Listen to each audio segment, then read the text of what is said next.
ආදරණීය නගරයේ පානදුර. අපි මේ අද උදෙන්ම ආවේ පානදුරේ කෝවිලට යන්න. මගේ ආදරණීයම නගරයේ මම ආසම තැන තමයි පානදුර කෝවිල කියලා කියන්නේ. එහෙනම් ඔයාලත් යමු මාත් එක්ක පානදුර ශ්‍රී කන්ද ස්වාමී කෝවිලට තමයි මම අද යන්නේ. ඉතින් මම එක කාලයක් තිබුණා මේ කෝවිලට හැමදාම හවසට මම එනවා. මොකද මම පානදුරේ ඔෆිස් එකක වැඩ කරපු කාලෙක මම හැමදාම හවසට 5ට ඔෆිස් ඇරිලා එනකොට කෝවිලට යනවා. මං හිතෙන් ගොඩාක් අඩන් වැටිච්චි, හිතින් ගොඩාක් දුක් විඳපු කාලයක්. මං හිතන්නේ මට හිතට සැනසීම ලැබුණ තැනක් තමයි පානදුරේ මේ කෝවිල කියන්නේ. ඉතින් පානදුරේ ආවට ඉන්න ගොඩාක් අය මෙතන දන්නවා. ගොඩාක් අය මෙතනට එනවා. ඉතින් මම මල් හඳුන්කුරු අරගෙන කෝවිලට ආවා. ඉස්සෙල්ලම බෝධීන් වහන්සේ නාවලා බුදුන් වැඳලා තමයි කෝවිල ඇතුළට යන්නේ. ඉතින් මෙන්න මේ තියෙන පිළිමය කෝවිල ඇතුලේ තමයි තිබුණේ. කෝවිල අලුතෙන් ප්‍රතිසංස්කරණය කරාට පස්සේ ඒ පිළිමය එළියේ තියෙනවා. ඉතින් ඒ පිළිමේ නාවන්නත් පුළුවන්. ඉතින් ගොඩාක් හින්දි බැතිමතුන් ඒ පිළිමේත් නාවනවා. ඉතින් ඔන්න ඔහම මම පූජා වට්ටියකුත් තියලා, පොල් ගෙඩියකුත් බිඳලා දැන් ඉතින් මම ලෑස්ති වෙන්නේ මාස 6කට විතර පස්සේ ආයෙත් මම ලංකාවෙන් යන්න. මගේ වීඩියෝස් බලන මගේ යාළුවෝ මං ගැන විස්තර ගොඩක් අය දන්නේ නැති අය ඉන්නේ. ඉතින් මම ඩුබායි වල මගේ හස්බන්ඩ් එක්ක තමයි ජීවත් වුනේ.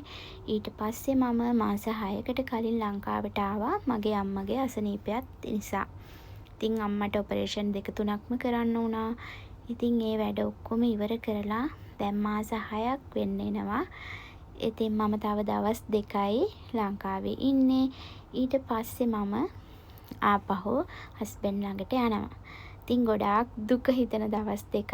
ඔයාලා මගේ වීඩියෝස් බලන්න නැති හස්බන්ඩ්ගේ ගමේ ගිහිල්ලා හස්බන්ඩ්ගේ ගෙදර අය, මගේ ගෙදර අය එක්ක ගොඩාක් සතුටින්ම ගත කරපු කාලයක්. ඒත් කරන්න දෙයක් නැහැ. මට ආපහු යන්න වෙනවා. ඉතින් ඊළඟට නංගිත් එක්ක ආවේ අන්තිමට පීසා එකක් කන්න.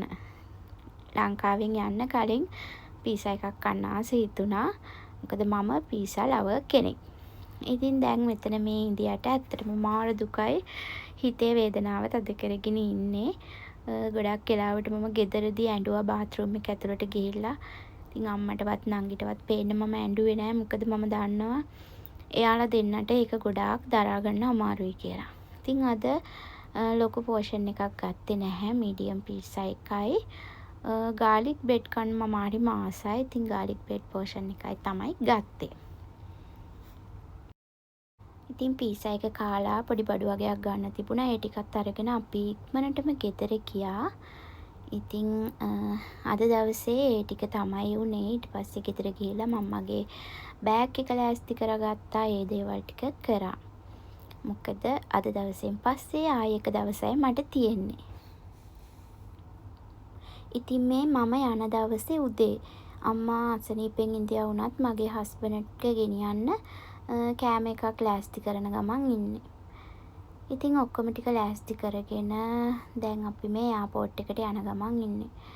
අම්මා ගොඩාරියක් අඬලා ඉන්නේ, නංගිත් අඬලා ඉන්නේ. හැබැයි මමත් ඊට වඩා ඇඬුවා.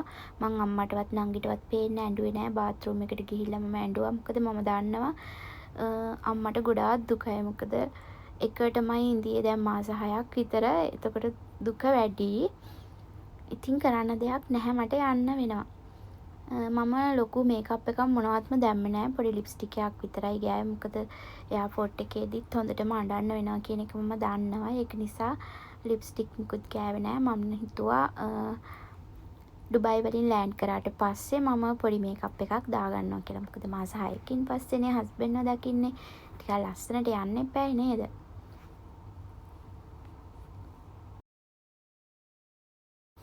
ඉතින් ඔන්න ඔය විදියට හිතේ ලොකු දුකක් පුරවගෙන දුකයි සතුටයි දෙකම ඉතින්. අපි එයාපෝට් එකට ආවා. එතකොට හස්බන්ඩ්ගේ අම්මයි නැන්දාගේ දුවයි එයාපෝට් එකට ඇවිල්ලා ඉඳියා. ඉතින් අම්මලාත් අපිට ගෙනියන්න ඕනි කරන බඩු වගේක් ගෙනහලා තිබුණා. අපි ඒ ටිකත් ක්ලියර් කරගෙන මං ඉතින් ඇතුළට ආවා. අපේ අම්මලා මාත් එක්ක ඇතුළට ආවා. ඒත් හස්බන්ඩ්ගේ අම්මලාට එන්න උනේ නෑ. මොකද එයාලා බස් එකේ ඇවිල්ලා තිබුණේ දුර යන්න තියෙන නිසා ඒගොල්ලෝ ගියා. ඉතින් ඇත්තටම හස්බන්ඩ්ගේ අම්මා ගොඩාරියක් ඇඬුවා. මොකද එයාට මම ගොඩාක් ළඟයි. එයාගේ හැමදේම දුක සැප හැමදේම යාළුවෙක් වගේ මාත් එක්ක ෂෙයා කරගන්නේ. ඉතින් නැන්දත් ඇඬුවා. නැන්දගේ දුවයි හැමෝම ඇඬුවා. ඉතින් හරිම දුකයි. එයාපෝට් එක කියන්නේ ඇත්තටම මාර සංවේදී තැනක් ළමයි. මං ඉතින් එතනිනුත් ඇතුළට ආවා. මගේ ෆ්ලයිට් එක දැන් මේ ඇවිල්ලා තියෙන්නේ. මම ශ්‍රී ලංකන් එයාර්ලයින් ෆ්ලයිට් එකක තමයි යන්නේ. මගේ අම්මවත් නංගිවත් හැමෝමත් දාලා එතනින් එද්දි මට ඒක දරා ගන්නම බැරි දුකක්. ඉතින් මම දැන් මෙතන මේ බෝඩින් වෙන්න තමා බලාගෙන ඉන්නේ. ෆ්ලයිට් එක දාලා තියෙන්නේ අපේ.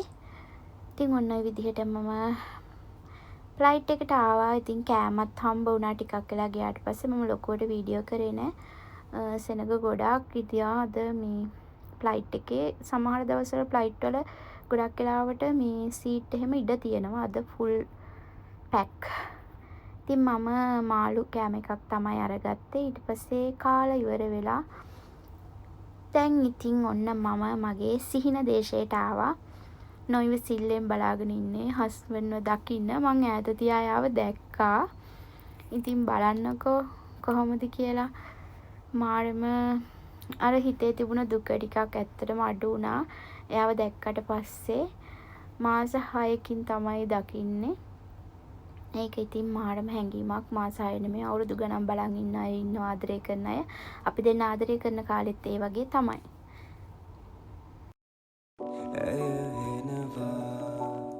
प्रार्थना वे मन